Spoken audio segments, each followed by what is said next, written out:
Thanks, Hervey and family. It was a beautiful song, indeed. I think we got some visitors here with us today. I'd like to acknowledge those who are with us for the first time and those who have been here before. But let me start with dear sister that I met Wednesday night. And I'm getting closer. Christina. She came all the way from Venezuela, not to visit her sister. She came to visit her daughter and then stay for a few days with Elva. And we're so happy you're here with us. Estamos tan contentos de tenerte con nosotros, Cristina. Un muy, muy feliz sábado. Una preguntita, Cristina. ¿Cómo te sentiste esta mañana cuando entraste a la iglesia? ¿Te saludaron bien? ¿Te trataron bien? It was beautiful. Everybody's so good. So I was happy to be here in church today. Thank you. Thank you. Happy Sabbath. God bless. We have someone else here. Let's see if I found you. 1, 2, 3, 4, 5, 6. Okay, I guess I know who you are now.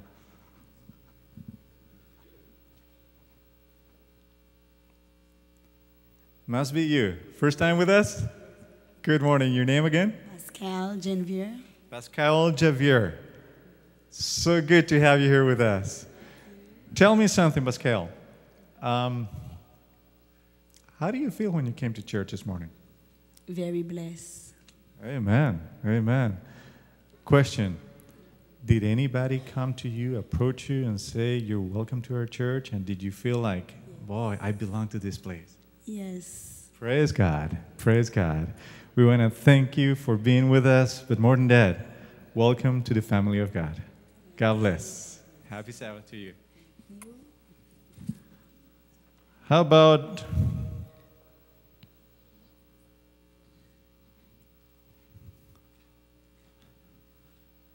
Lacanda and Luis Vasquez? Am I right or wrong? Here we go. Here we go. Welcome to our church. Good to have you here with us today. Are you related to Alfredo? Yes, you are. Okay, there you go. First time with us. Excellent, excellent. Well, same question for you. How do you feel when you came here this morning? Blessed also. Amen. Also blessed, yes. Beautiful, beautiful. We want to let you know this is the family of God, and we feel pleased and happy to have you with us. God bless you both. We may have some more visitors, but these are the names that were given to me. You know what? We're all a family. Let's make sure we keep it that way.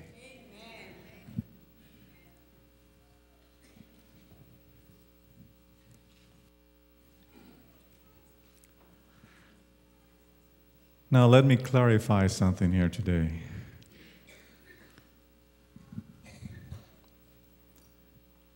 My wife was gone for a month and a few days. Most of you have been asking me if I've been eating or not.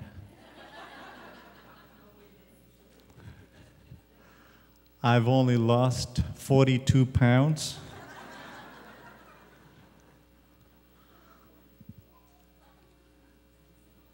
Just wanted to say, I'm so happy my wife is here with us today. Thank you for praying with me, praying for me. Thank you for the food. Some of you are special. Thank you very, very much. Let us pray.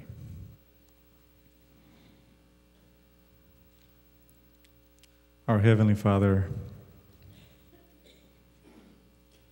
we come to you this morning acknowledging that you know it all. You know our hearts. You know our thoughts. Help us to keep a balance and to maintain a praising spirit. In Jesus' name I pray. Amen.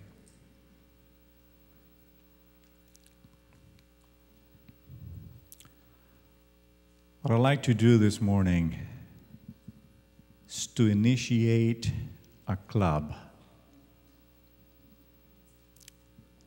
A very special club. You notice the title of the sermon? What does it say there? Welcome to the club. We're going to start a new club here today. Okay? So I'd like to ask all of you who'd like to join me in our new club to please raise your hands. But before you do that, let me tell you what the club's all about. Okay? This is a very new club. You've been probably part of a club before, but this is new altogether. So if you do want to join me in my club, raise your hands. This is the club of losers. Raise your hands. Boy, we only got 2.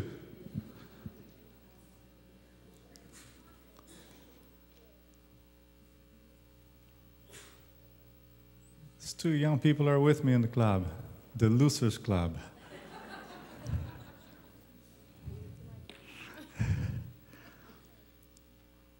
So are you sure you don't want to be in my club? Are you sure?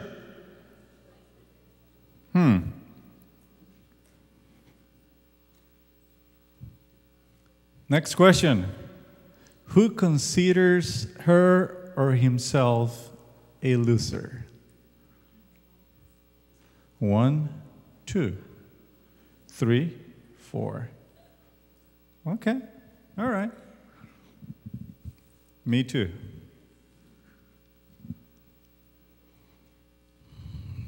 Let me give you the definition of a loser.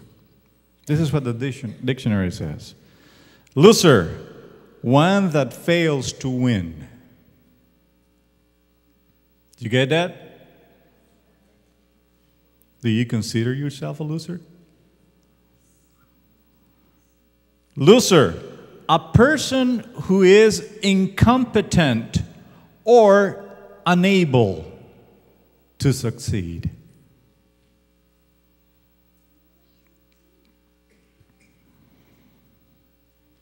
You know, I've been praying for this sermon for at least 3 weeks.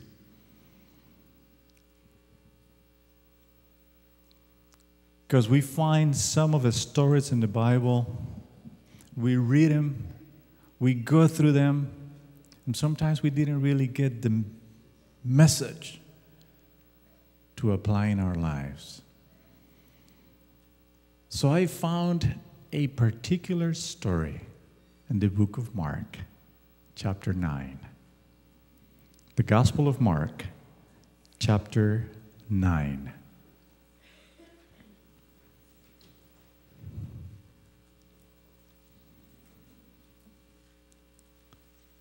And I found that this story talked to us in a very special way. Because it talks about failure, losers. That's what it talks about, failure.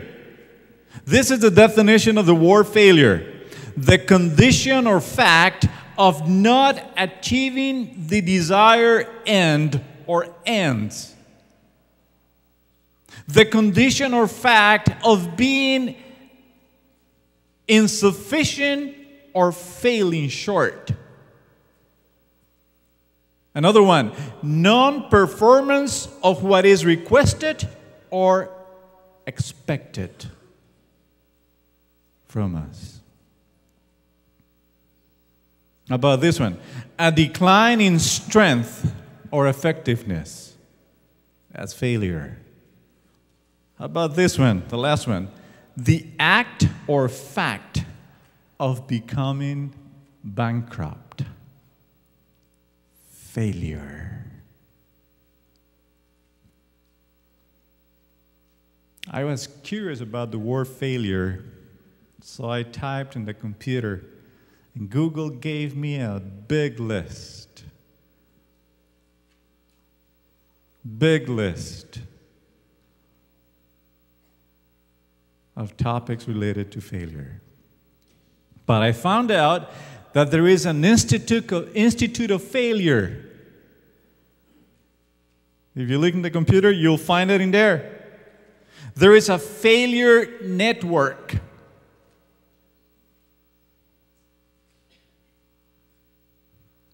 There is failure mugs, t-shirts, baseball cups.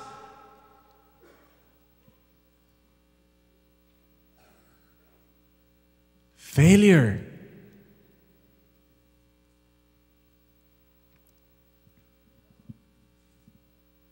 What do we do when we fail? I like to suggest that there is always, not always, but there is two choices most of the time. The first one is going into depression. But the second one is deliverance. Deliverance.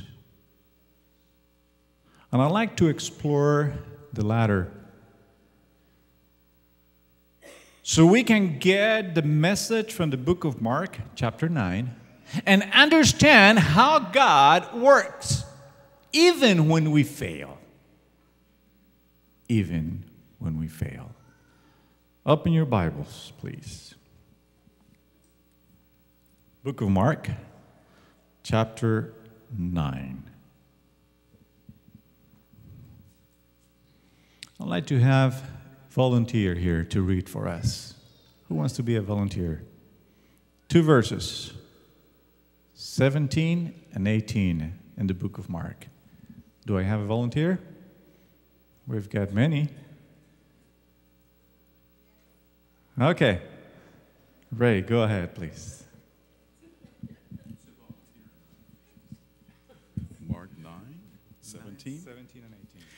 And someone from the crowd answered him, "Teacher, I brought my son to you, for he has a spirit that makes him mute. And whenever he sees him, he throws it down, and he foams and grits his teeth and becomes rigid. So I asked your disciples to cast him out, and they were not able." Thanks, Ray. Appreciate it. You've read the story before, haven't you? Haven't you? Yeah, we've read it. If we have not read it, we've what? Heard it. Because we preach about this. And here's the story. A man had his son who happened to be what? Possessed by a demon. So he brings his son to Jesus' disciple. And what happens? What happened? At the end of verse 18, it says, they could not do it. They couldn't. My first point this morning is that when the disciples fail, the disciples demonstrate that we also fail. And when we fail, people notice it. When we fail, people know it.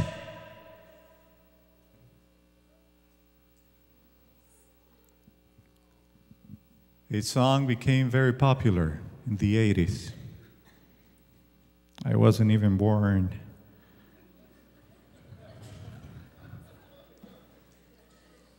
Wayne, why are you laughing, man?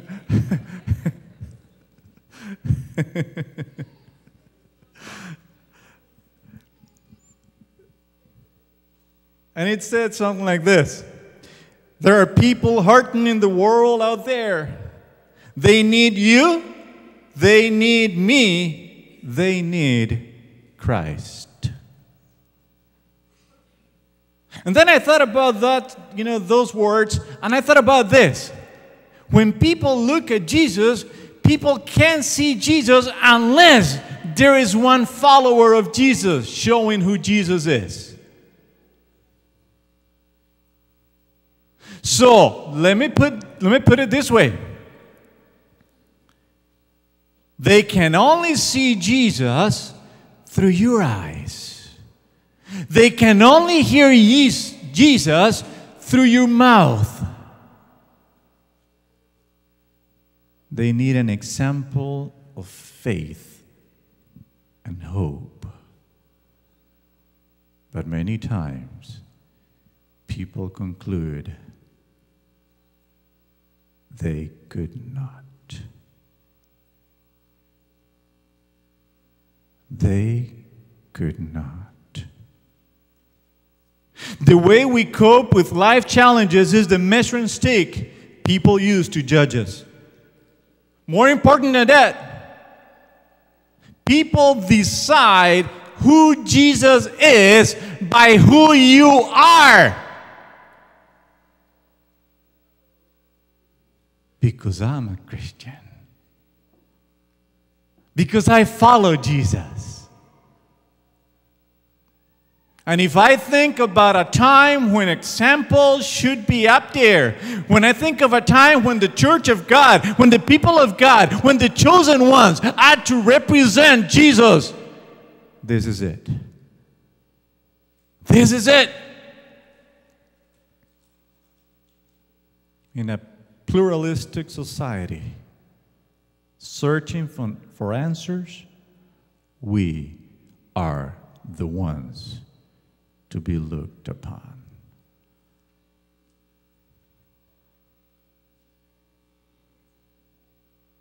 Now, what's important about this story is the fact that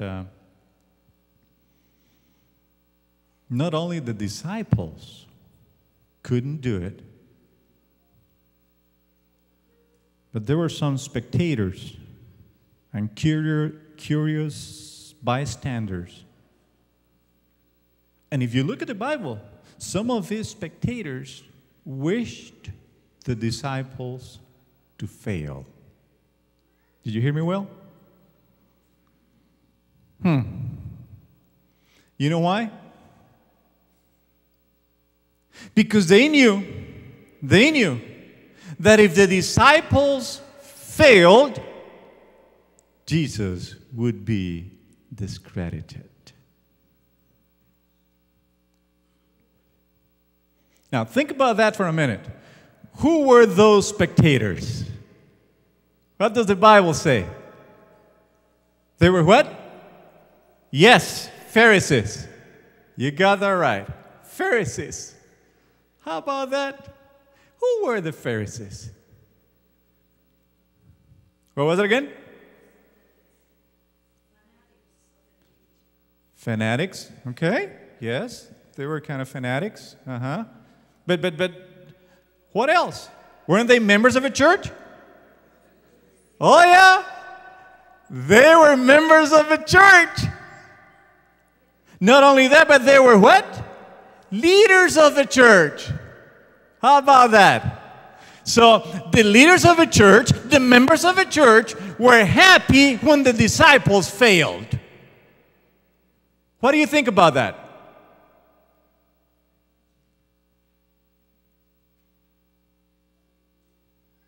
It pains us to know we have failed Jesus. It pains us to know that we haven't done what's supposed to be done. But it is absolutely heartbreaking when we fellow believers wish us to fail or we take pleasure in our failure.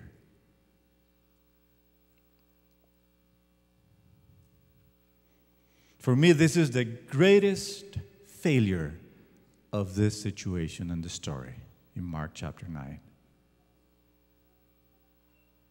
Not that the disciples could not do it, but that some of the members of the church were happy because they could not do it. You follow me? People see our failure. Our community is looking and knows when we fail. The community that we are in, they know if we're divided or not. They know if we can get along or not. They know if our congregations are united. They know if our families are united or not.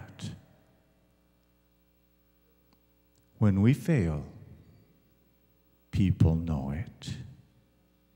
Keep that in mind. Second, when we fail, Jesus disliked it.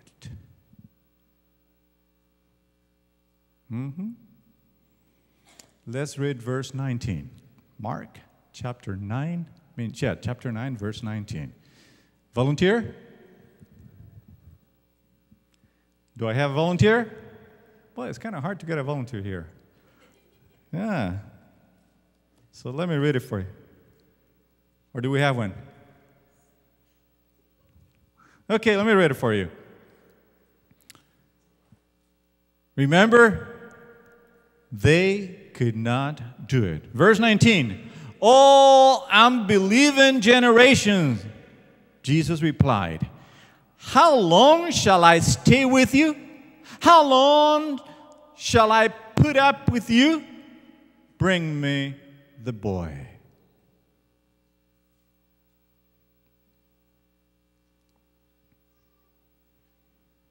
When we fail, people know it. But when we fail, Jesus is not happy. You know, think about this. Jesus making his way to Calvary at this point in the gospel. The end of his journey is approaching. The climax being his crucifixion and resurrection are coming. He's labored with the disciples for a long time. He's been with them day and night. And he needs to know that his followers finally get it. And he comes down from the mountain. And after he comes down from the mountain, then he finds the disciples in complete hopelessness.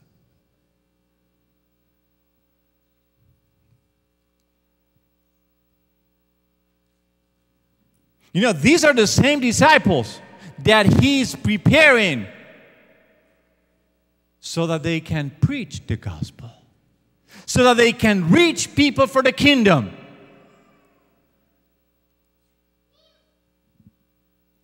And now he finds the disciples not even near to where he hoped they would be.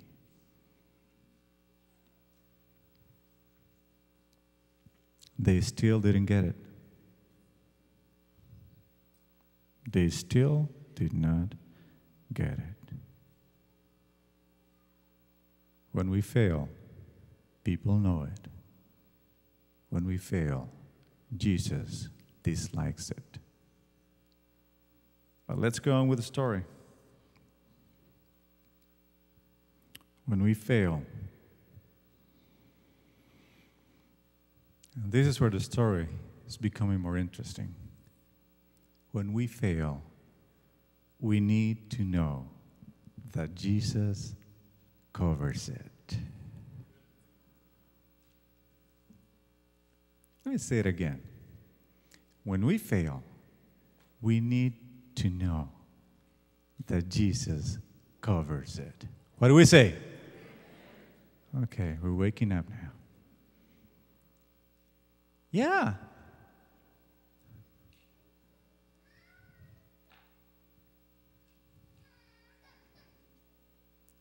Verse 19 again, at the end. It says, Jesus said, bring the boy. What? to me. Let's go to verse 25 and the beginning of 26. Verse 25 and beginning of 26. When Jesus saw that a crowd was running to the scene, he rebuked the spirit, the evil spirit. You deaf and mute spirit, he said, I command you, come out of him and never enter him again. And then the spirit, what? Trickle. Convulse him. But at the end it says what? It came out of him. Came out of him. When we fail, brothers and sisters, when we fail, people know it. When we fail, whether we like it or not, Jesus dislikes it. But when we fail, we need to know that Jesus covers for us. Now, Jesus doesn't cover it up. No. Like if our failure don't matter to him. No, that's not the purpose at all. Don't get it wrong. No. What's happening here is that when we fail, Jesus covers. He covers the failure with forgiveness. So when we don't perform as maybe we ought to, he will do what necessary needs to be done. What do we say?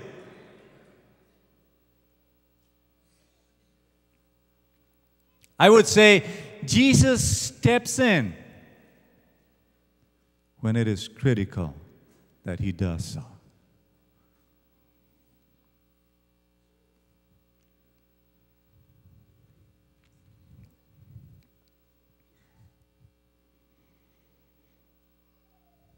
At the beginning, I asked you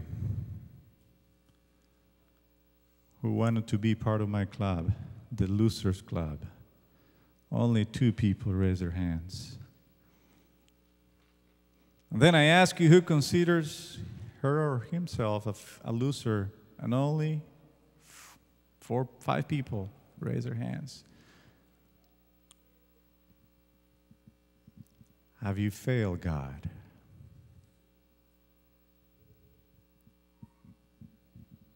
Have you failed your husband? Have you failed your wife? Have you failed your children?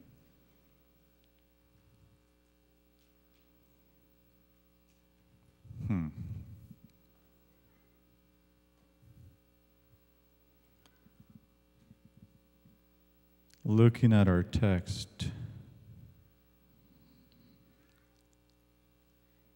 I see that in facing the crisis of the cross, Jesus made time for the crisis of a boy. And that's interesting to me. Because he is demonstrated, he is giving the disciples an example of how they should have handled the situation. I would say the small stuff is the stuff most likely to trip us up. What do I mean by that?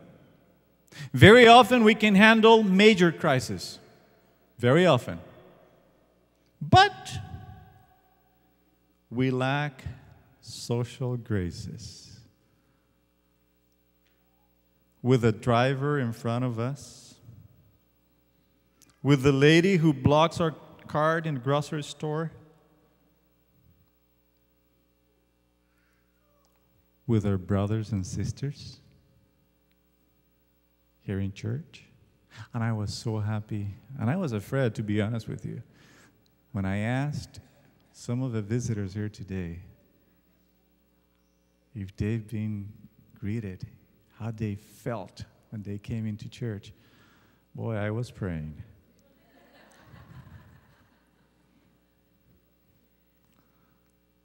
But I'm happy. I got a good response. I'm happy for that. The small stuff is the stuff most likely to trip us up. Are we lacking grace with some of our own brothers and sisters? When we fail, we need to face it. Did you hear that part? When we fail, we need to what? Face it. As simple as that. I'm going to tell you what. Most of us, and I'm part of it, most of us, when we fail, we are so astute, we are so good to come up with excuses. We're so good at it. You know what? When we fail, sometimes what we do is this. Well, God loves me. Well, Jesus understands. Well, He knows my heart. And we try to justify our failure with God's love. Let me tell you this. Loving someone doesn't cancel out the gravity of the choices that we've made. Because yes, Jesus loves me. Yes, Jesus understands. However, in no way that gives me a license to excuse my failure as acceptable, or that stuff mentality that, it happens. Everybody does it. Stuff happens. I say we ought to take responsibility for our failures.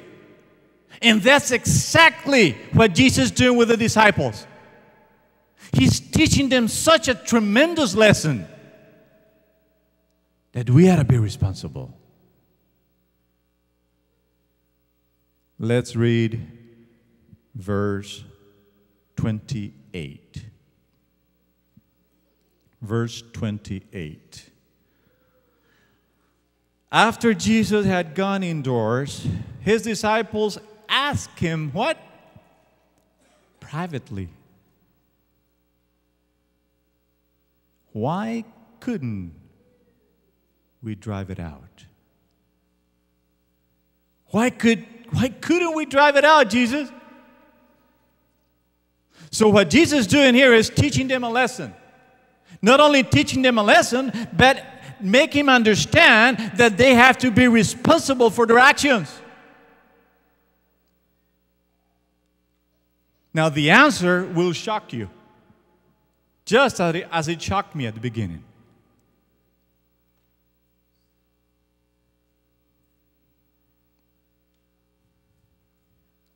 When we fail, we need to take steps to correct our failure.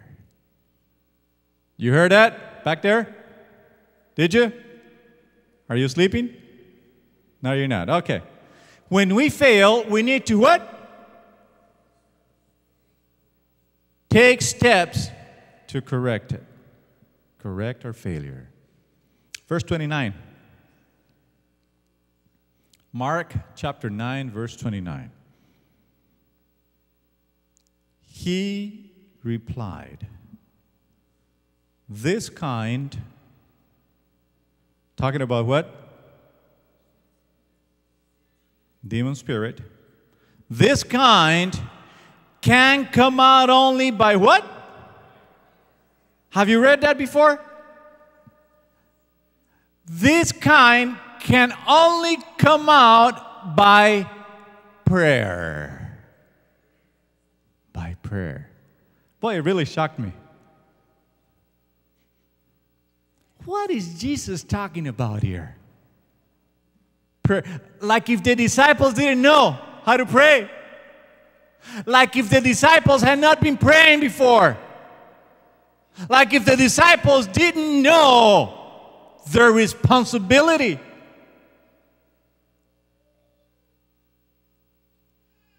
Let us hear the praise team before we close and give the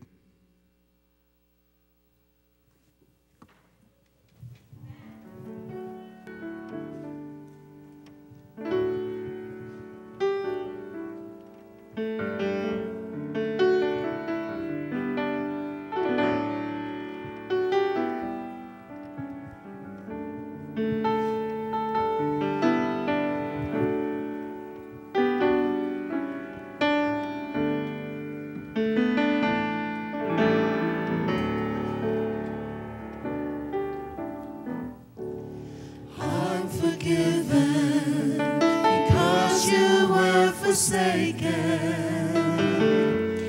I'm accepted. You were condemned. I'm alive and well. Your spirit is within me because you died and rose again. Amazing love, how can it be that you, my King, would die for me? Amazing love, I know it's true, and it's my joy to honor you in all I do. I honor you.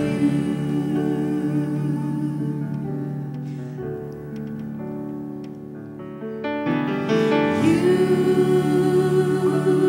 are my King. You are my King. Jesus, you are my King. Jesus, you are my King. Amazing love, how can it be that you, my King, would die for me? Amazing love, I know it's true, and it's my joy to honor you. Amazing love, how can it be that you, my King, would die for me? Amazing love, I know it's true, and it's my joy to honor you in all I do.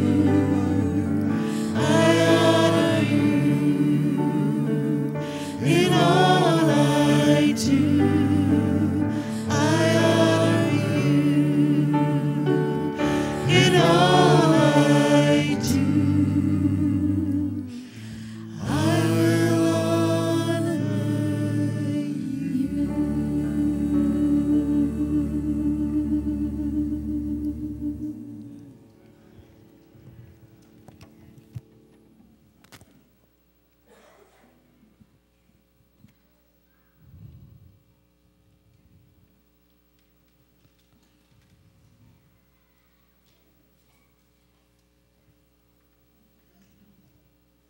Lord, we don't understand. Whatever happened here? Whatever happened, we couldn't do it. Why couldn't we? And then God says, it's as simple as this. This kind can only come out by prayer. By prayer. In this particular case, I believe, my brothers and sisters, that prayer speaks of communion and fellowship with God.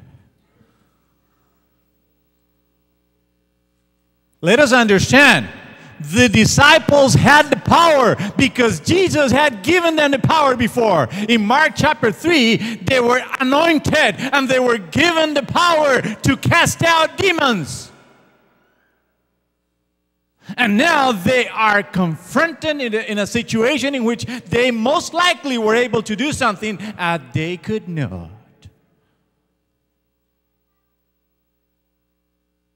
They could not. Because they probably had the power. They probably had the ability. But I'm thinking, could it be that they didn't have communion, fellowship with God?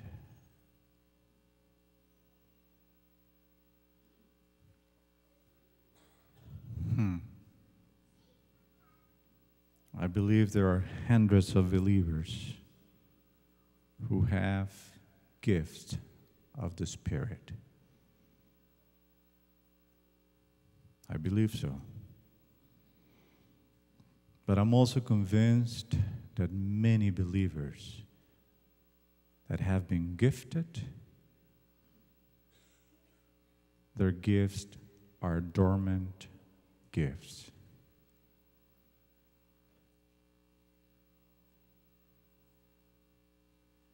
Because there has been a lack of use. And the lack of use is because there has been a lack of contact with God.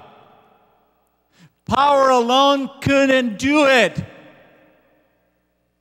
They need prayer. They need communion. They need fellowship with God. Because that's the only way to unleash the power already within us.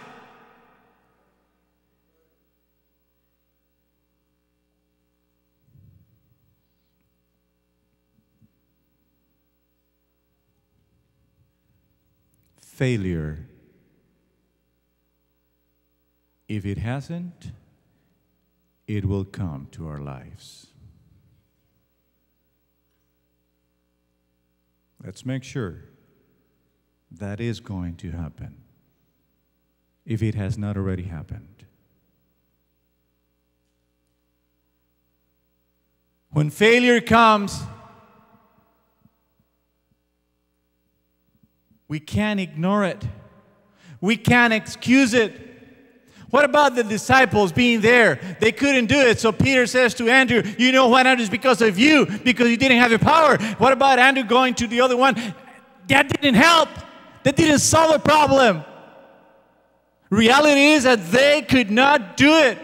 Many times when we fail, then we try to excuse ourselves, and then we try to point.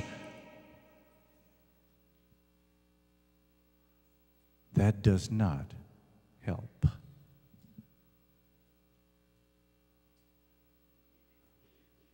We have to face our failures. Take actions to correct our failures. And according to the Bible, according to Jesus himself, the action most needed for us to see miracles happening is prayer. That's what the Bible says. Prayer. Not the regular prayer, God, I'm going to work, please bless me, amen. God, you know what, I need money because I'm not working today. Get me the money. We need fellowship. We need communion. We need to be in contact with him. We need to be close to him. We need to unleash the power that he's given to us because the Spirit is within us. Bring me the boy, said Jesus. And as soon as Jesus talked to that spirit, the evil spirit, the spirit came out of him. I say, praise Lord.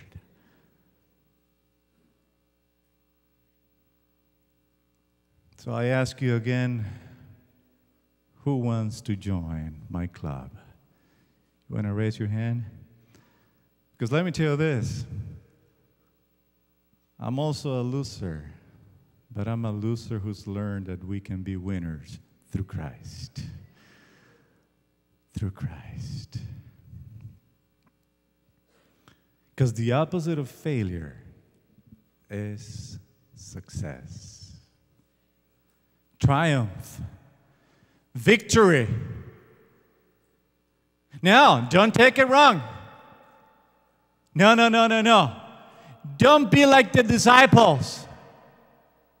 Because many times we see success. Many times we become winners. Many times we see victory. Many times we flavor victory in our lives. And then we take it upon us. And then we believe it's because of us. But not because of what we've done. Not because of what I've believed. Not because of what I have done. But because of what Jesus has done for me. Because the Bible says when the disciples failed and Jesus didn't like that, He covered for them with forgiveness. Jesus wants to cover for you.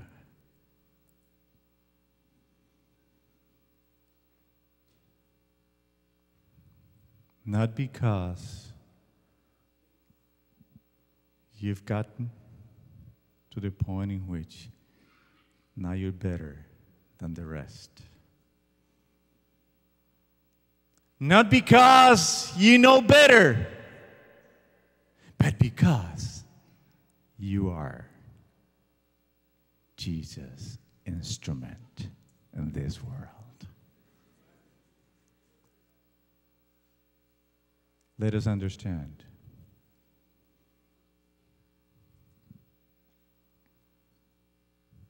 People see Jesus through your eyes, your words, and your actions.